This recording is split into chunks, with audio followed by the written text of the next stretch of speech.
ధవళేశ్వరం దగ్గర మీటింగ్ పెట్టి ఏదో ఒక మతి భ్రమించిన వాళ్ళ మాట్లాడుతూ ఉన్నాడు.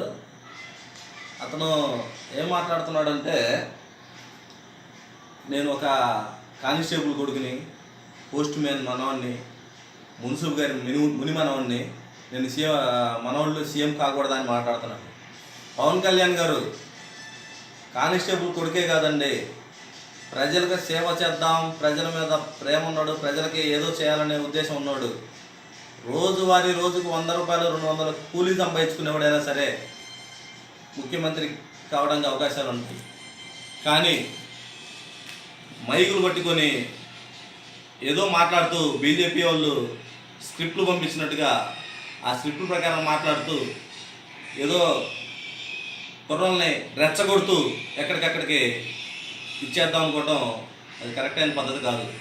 ఈరోజు మాట్లాడుతూ ఉన్నాడు, ఏదో చెప్తా ఉన్నారు, నేను ఎవరితోనైనా వైసీపీ వాళ్ళతో కానీ బీజేపీతో ఎవరితోనైనా పొత్తులు పెట్టుకుంటా కానీ చంద్రబాబును మాత్రం సీఎం కానివ్వను అని, చంద్రబాబును మాత్రం సీఎం కానివ్వను అని చెప్తున్నాడు. అంటే ఇతని ఆలోచన ఎలా ఉందంటే, ఆ రోజు వైఎస్ రాజశేఖర రెడ్డి 2009లో తెలుగుదేశం పార్టీ ఓట్లు చేర్చడం కోసం ప్రజారాజ్యం పార్టీ అని పెట్టించి వాళ్ళ అన్నగారితో, అంటే చిరంజీవి, మెగాస్టార్ చిరంజీవి గారితో ప్రజారాజ్యం పెట్టించి ఆ రోజు అదే మీటింగ్లో ఇతను కూడా మాట్లాడాడు, పంచ లోటు తీసుకొట్టండి ఇది అని చెప్పి. ఎలక్షన్ అయిపోగానే అతన్ని నమ్ముకున్న వాళ్ళని, కార్యకర్తల్ని, నాయకుల్ని ఎత్తు, నీతో సహా పవన్ కళ్యాణ్ గారు నీతో సహా కూడా ఆ రోజు రాజశేఖర్ రెడ్డి దగ్గర, సోనియా గాంధీ గారి దగ్గర ఢిల్లీలో మిమ్మల్ని తాకట్టు పెట్టి రాజ్యసభ సీటు తీసుకొచ్చుకున్న విషయం మీరు గుర్తుంచుకోవాలి. ఆ రోజు గుర్తు రాలేదా నీకు? ఆ రోజు కాంగ్రెస్ పార్టీకి అతను మోచేత నీళ్ళు తాగి మీ అన్న ఆంధ్ర రాష్ట్రంలో అతని అభిమానుల మొత్తాన్ని, నాయకుల మొత్తాన్ని, అతను నమ్ముకున్న కొన్ని 100 కుటుంబాలు రోడ్డును పడ్డాయి. ఆ రోజు మీ అన్నను నమ్ముకొని, మిమ్మల్ని నమ్ముకొని కొన్ని 100 కుటుంబాలు రోడ్డును పడ్డాయి. మిమ్మల్ని మొత్తాన్ని తీసుకెళ్ళి తాకట్టు పెట్టి అతను పదవి సంపాదించుకున్నాడు. ఆ రోజు నుంచి నువ్వు అతని గురించి మాట్లాడలేదు. ఈరోజు నువ్వు అదే మాట్లాడుతున్నావు, అదే పద్ధతి ప్రకారం తీసుకొస్తా ఉన్నావు. నేను బీజేపీతో పొత్తు పెట్టుకుంటాను, లేదా వైఎస్ఆర్సీపీతో పొత్తు పెట్టుకుంటాను, సీఎం చంద్రబాబును మాత్రం ముఖ్యమంత్రిని కానివ్వను అని. నువ్వు ఈరోజు బీజేపీ వాళ్ళతో లాలుచిపడి వైసీపీ వాళ్ళతో పొత్తు పెట్టుకుంటాను, వీళ్ళు మాత్రం ముఖ్యమంత్రిని కానివ్వను అని చెప్పని అంటాం కరెక్ట్ అయిన విషయం కాదు. గతంలాగా ఆంధ్ర రాష్ట్ర ప్రజలైతే పిచ్చివాళ్ళు కాదు, ఆంధ్ర రాష్ట్ర ప్రజలు పిచ్చివాళ్ళు కాదు. మీరు ఒక్కటే ఆలోచించుకోవాలి, అన్నీ గమనిస్తూనే ఉన్నారు. ఈరోజు మన రాష్ట్రం ఈ స్థాయిగానే ఉంది అంటే అది ఒక చంద్రబాబు నాయుడు వల్ల అని చెప్పిన విషయం ఎవరి నోట విన్నా అది వినపడుతుంది.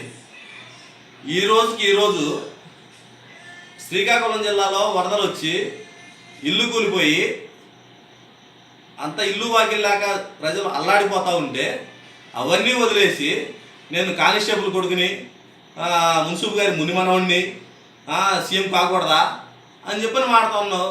మున్సిపల్ గారి మనవుడు అవ్వచ్చు, తప్పులేదు దాంట్లో. కానీ దాంట్లో ప్రజలకు ఏదో చేయాలనే ఒక గుణం ఉండాలి, చిన్న గుణం. ప్రజలకి నాకున్న దాంట్లో ఏదో ఒకటి చేయాలనే గుణం ఉండాలి. కోట్లు ఖర్చు పెట్టి ఈరోజు మీటింగ్ పెట్టావు. అదే కోట్లు తీసుకెళ్తే అక్కడ నిన్ను ప్రతి ఇంట్లో నీ ఫోటో పెట్టుకొని దండం పెట్టుకొని పూజించేవాళ్ళు నిన్ను. ఇలా కోట్లు పెట్టి నువ్వు మీటింగ్ పెట్టి చంద్రబాబును ముఖ్యమంత్రిని కాకూడదని ఒక దాని మీద కోట్లు ఖర్చు పెట్టావు. ఎక్కడో ఉన్నటువంటి బాలీవుడ్ నటుడు అక్షయ్ కుమార్ 11 కోట్లు రిలీజ్ నా తరఫున ఇస్తానా అని చెప్పని అనౌన్స్ చేశాడు. ఏమయ్యా పవన్ కళ్యాణ్ గారు, కనీసం మొన్న వెళ్ళి మాట్లాడావు నువ్వు మైకు పట్టుకొని, ఉత్తరాంధ్రకి ఎవరున్నా లేకపోయినా, తెలుగుదేశం పార్టీ ఉన్నా లేకపోయినా, వైఎస్ఆర్సీపీ ఉన్నా లేకపోయినా, శ్రీకాకుళం జిల్లాకి ఉత్తరాంధ్రకి నేనున్నా అని చెప్పి మాట్లాడావు. ఇప్పుడు చెప్తా ఉన్నా, ఇప్పుడు ఒకటే అడుగుతాను నిన్ను, ఈరోజు ఎక్కడ పోయావు నువ్వు? ఈరోజు నువ్వు ఎక్కడ పోయావు? బీజేపీ వాళ్ళు స్క్రిప్ట్ రాసి పంపిస్తే నువ్వు ఈరోజు ఇక్కడ ఉండి ఇట్లా పార్టీ మీటింగ్ పెట్టి కోట్లు ఖర్చు పెట్టావు. అసలు నువ్వు ఏం చేస్తున్నావు అనేది నీకే అర్థం కాని పరిస్థితిలో ఉన్న పవన్ కళ్యాణ్ గారు మరొకసారి మీరు ఆత్మపరిశీలన చేసుకుంటే మంచిదని చెప్పేసి మా ఉద్దేశం. అసలు అక్కడక్క దాకా కూడా అవసరం లేదు. మీరు అసలు ఏ ఉద్దేశంతో ప్రజల్లోకి వెళ్తున్నారనేది ఇవాళకి తెలియదు. ఇవాళ శ్రీకాకుళం జిల్లా బండి మిమ్మల్ని ఏమంటారో అర్థమవుతుంది. ఇలా రాష్ట్రం మొత్తం, రాష్ట్రం కాదు ఇతర పక్కల మట్ట రాష్ట్రాలు కూడా శ్రీకాకుళం జిల్లాలో అన్నం లేక కూడుగు గుడ్డ లేక రంగం ఇబ్బంది పడుతూ ఉంటే ప్రభుత్వంపై అన్ని విధాలు మేము ఉన్నామని చెప్పి చేస్తూ ఉంటే ప్రతిపక్షాల్లో ఉండి మీరు అవసరమైతే మీకు చేతనే దాంట్లో ఇప్పుడు మీ సొంత డబ్బులు పెట్టమని అనట్లేదు, సాయం చేయాల్సింది పోనిచ్చి మీ ఇష్టం వచ్చినట్టు చేస్తూ ఉన్నారు. అసలు మీకు సిగ్గుందా నారా చంద్రబాబు నాయుడు గురించి మాట్లాడటానికి? మన రాష్ట్రంలో ఈ పరిస్థితిలో ఉన్న సందర్భంలో కూడా నేనున్నా రాష్ట్రానికి అని చెప్పనంటూ రేయంబగులు నిద్రాహారాలు లేకుండా ప్రజల కోసం పరితపిస్తున్న వ్యక్తి నారా చంద్రబాబు నాయుడు గారు. నారా చంద్రబాబు నాయుడు గురించి మాట్లాడటానికి నీకు అసలు సిగ్గుందా అని అడుగుతున్నాం. ఒక్కడే గుర్తుంచుకోవాలి, పవన్ కళ్యాణ్ గారు మన ఆంధ్ర రాష్ట్ర ప్రజలు గతంలో తప్పు చేయడానికి సిద్ధంగా లేరు. మీ అన్న చేసిన పని నువ్వు చేయడానికి ఇప్పుడు సిద్ధంగా ఉన్నావు, అలా అని చెప్పేసి మీ ప్రజలైతే సిద్ధంగా లేరు. నువ్వు అదొక్కడే గుర్తుంచుకొని మరొక్కసారి ఆత్మపరిశీలన చేసుకొని నడుచుకుంటే నువ్వు సీఎం అవుతావు. కానీ ఈ విధంగా కనుక నడుచుకుంటే మాత్రం ఈ పరిస్థితులు ఇప్పుడున్న పరిస్థితుల ప్రకారం నువ్వు ఇదే ప్రక్రియలో కనుక కొనసాగితే సీఎం కాదు కదా, నువ్వు సీఎం కాదు కదా, 10 జన్మలు ఎత్తినా సరే కనీసం అసెంబ్లీ గేటు కూడా దాఖలు. అదొక్కటి విషయం గుర్తుంచుకోవాల్సిన అవసరం ఉంది. ఏంటండి వీడియో నచ్చిందా? అయితే ఓ లైక్ వేసుకోండి, లేదంటే ఓ కామెంట్ చేయండి. ఎప్పటికప్పుడు మా వీడియోస్ చూడాలంటే సబ్స్క్రైబ్ చేసుకోండి.